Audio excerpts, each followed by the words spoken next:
Just wanted to acknowledge that all of the unions that have turned up here this morning, Unions ACT, and there's a whole bunch of unions here. I want to say thank you. I want to acknowledge the Port Kembla Coal Terminal picket workers that are also here, and the CFMU miners in their own struggle, which has brought you all the way, guys. As I said before, we have been here many times. This is probably our 18th week on the lawns of Parliament in the last 3 years, because we've been here with the crew of the Hooghly Spirit, the Alexander Spirit, the Tandara Spirit, the British Fidelity, the British Loyalty, the CSL Thevenard, the MV Portland, all of these vessels that have gone off our coast under the Abbott, Turnbull, Morrison government watch. This is just not okay. I hope we don't have to come back again. I hope it's true that we don't have to come back again. So on that note, please welcome Paddy Crumlin, the National Secretary of the Maritime Union of Australia Division of the Construction, Forestry, Maritime, Mining and Energy Union. Gonna have to do something with that, mate. Anyway, I want to recognise the traditional owners of the land. Would have been a better joint when they were just around. The joint of probably a perfect life. Here and now you got this crew, won't even give them any recognition. The original Australians that walked down from Darwin all the way through down the east coast, down the middle, down the west coast, into Tasmania when there was a land bridge, and was able to keep an Australia together that we live and enjoy and are so proud of every day. So when we recognise elders past and present, we're recognising our own Australianism, because if we can't recognise them, that we haven't got the dignity and the decency and the standing that this country deserves. See, this is the same sort of discussion. What sort of Australia do we live in? We live in Australia where multinationals can tell lies, and they're supported by the government and complicit in their lies. Do you think that transitional licence was written by Morrison and the crew down there at Dotars? You want to get ready for an exit if there's a change in government, that crew. What a gang.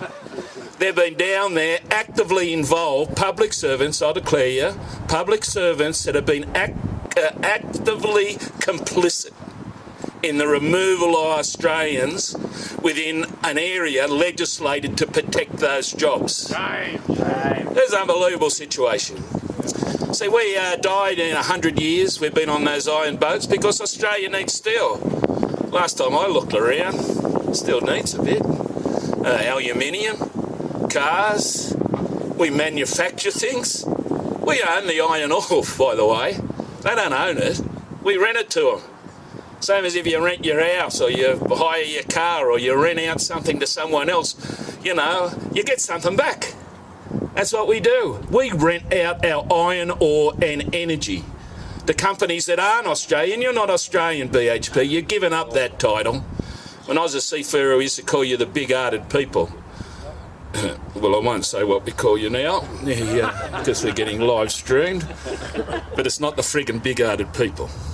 You're very small, smaller heart, smaller mind, smaller character, small of no ESG, and we're coming after you on that, environmental. You talk a big story, but you deliver nothing. Blue scope, they're like the pooch on the porch. You guys think you're the big dog on the train. Woof, woof. Well, I tell you, there's a bigger dog on the chain, and that's the Australian people. Woo. And they're just about had enough of you, and we're getting off the chain. And we're not, you know, you want to work with us, work with us for 100 years. I knew John Prescott, the CEO. I got seafarers here that were part of the Pacific Triangle when it was built. Iron Kembla, Iron Newcastle. I didn't do the run jobs. I wasn't in the Blue Circle squad in those days. Must have been in the wrong party. But I did a couple of reliefs on both of those ships that were built by the Australian government with BHP to carry the iron ore that we own to the steelworks that were privately owned but were built on the back of Australian miners and workers that brought the wealth down from Broken Hill. Now, those workers out there, I don't know if you've been to Broken Hill, you know, and it's streaming up there. Love the joint, but I wouldn't go there for me honeymoon. And I don't intend to. I'm happily married. I'll just underline that in case my wife's watching. The reality is that we went out there to create the wealth and the jobs, and we followed it to the sea, and we built steel.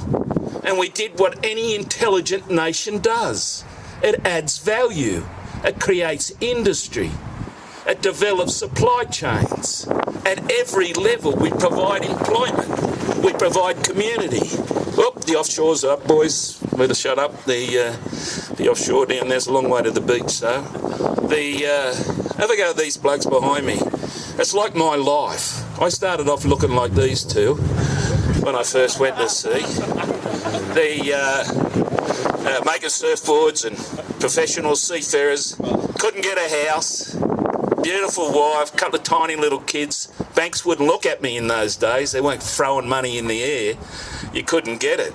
And I was at sea for 12 months, got a little deposit together. My first ship was an iron boat, and sailed on iron boats mainly ever since. And we built a life.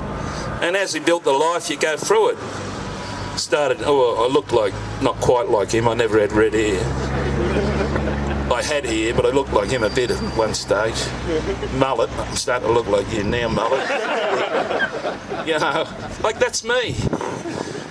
Someone who had a career at sea, that built a family, that built a house, that educated my children, that were able to develop health. My daughter was born with a hole in the heart. Was to be able to got through that and survive that. That we're able to do it because I had the surety that I had a job in a union. I was with a company and I believed in BHP. I used to paint my house in their colours, actually.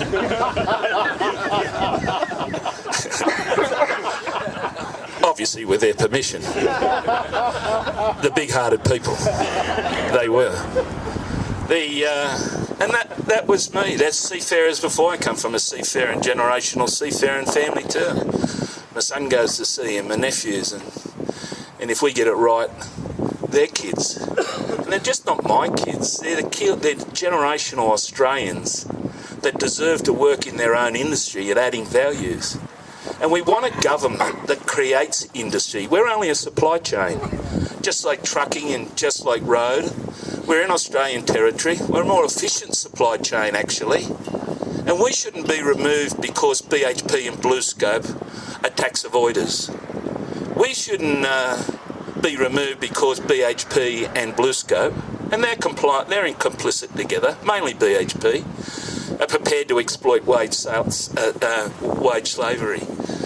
We shouldn't be removed from our job because the Morrison government is morally bankrupt. And that while these guys did not know what their future was, were on the high sea where they could take no action, they were kidnapped. There we go. That'll be BHP and Morrison soon. They'll be... Have a look at that. That wasn't the ABC. They've been sitting down secretly with BHP, who holds the TLs, for months. They have been advocating the removal of these ships and the replacement because it wouldn't happen if the Morrison government didn't issue the transitional licence. Now, those licences require, as Albo said, I won't go through it, national security, background checks. You know, if you've got a criminal record, if you're an Australian seafarer, it's difficult to keep your job. As I sometimes said when I went away to sea, you didn't get a job without having a criminal record, now you can't get a job with one. See, it was a hard, grinding go from generations of seafarers. It wasn't an old man's game because old men died and they were at sea for 11 months of the year. We forged decent conditions, as you do as a productivity nation. We went from ships of 50 at 3,500 deadweight to ships now of 105, 110,000 deadweight, like these ships, with crews of 17. Everything that we've gained here has been through hard work, productivity, skill and commitment. These guys haven't taken any industrial action for decades. They've applied themselves to BlueScope and BHP before them. They've committed the idea of corporations. They're not radicals or revolutionaries. They are young Australians that deserve to work in their own country and deserve a government and corporations that want to operate in this country to support that aspiration and that basic human right. They're the facts. So it is an intersection.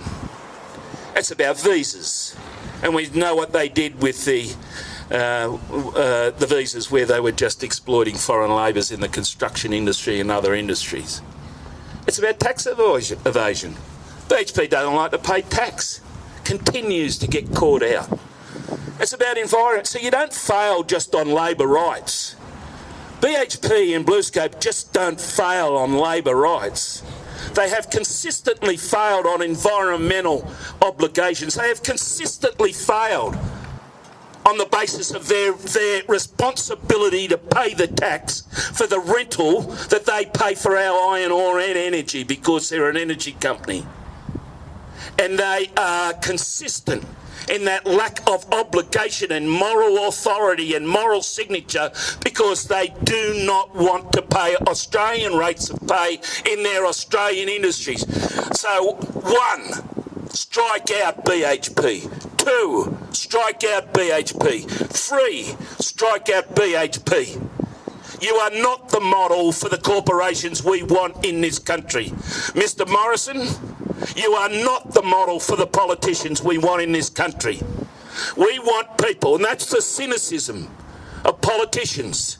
We want people that are going to represent our interests, are going to protect our interests, that are consistent with the generational commitment that Australian merchant seafarers have given this country in peace and at war, where Australian seafarers on BHP ships died in their hundreds in the Second World War within sight of Port Kembla and Gabo Island and Port Melbourne.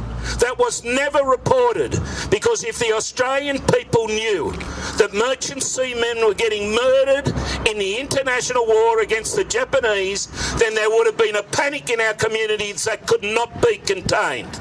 So that was never reported during the Second World War to save the morale within the community. Well, I tell you what, nothing's changed, because all that's reported now is the misinformation, the lies, the distortions, the lies BHP, the lies BlueScope, the misrepresentations. And it's not good enough. Australians aren't going to cop it. We're not going to go away. We've got young Australians here and their families you have an obligation to, and we will be standing and fighting like we have done for the Australian industry, the Australian community, and international brotherhood and sisterhood of the sea, like we have been since we formed a union and we formed this country in federation. This is a key issue for the election. We want a change of government. We don't only want that, we want a change of policy, and we want a change of attitude from you, BHP and BlueScope. Thanks very much, brothers and sisters.